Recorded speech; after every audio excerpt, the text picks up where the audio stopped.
Ngayong hapon guys, mao ni ang area sa panahon sa audit guys, dinhiming ga suot-suot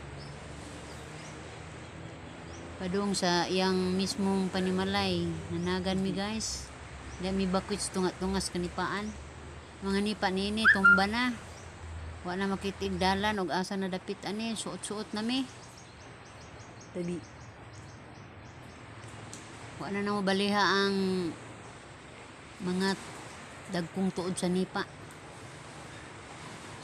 Lang suot-suot na ginamo ani tungod sa kalisang o kalis Ginoo nakaabot yun mi sa ihang area.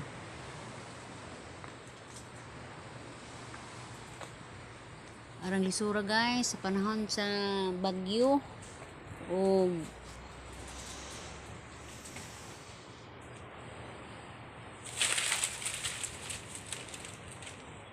arang uwan na o kalis Ginoo kausar gyud ni sabay ang dakong dagat ani kay habog-habog man ang maong balay. Ilibutan nig mga bato guys yung balay.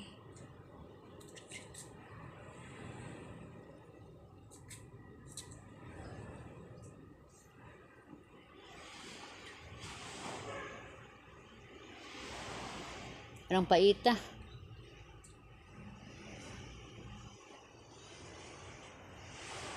Dili lang maka-experience og typhoons. So ako karon na nagani ingon typhoons, sibat na ko guys, lakaw na ko glayo.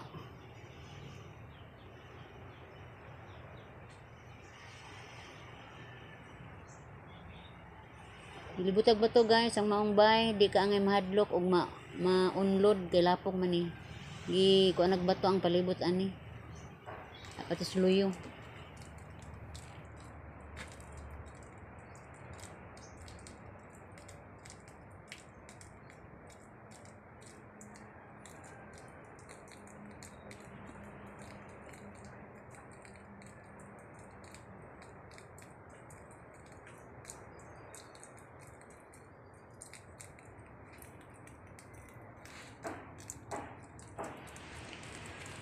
Mo exita guys arita sa atubang.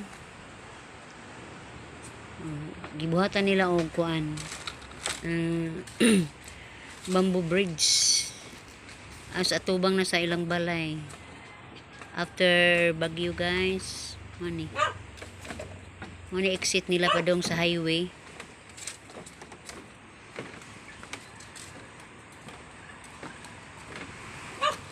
Pero sa bagyo wa pa ni. Karon na ning bag-o guys. Padung na din sa kuan. Itong highway na ni padung.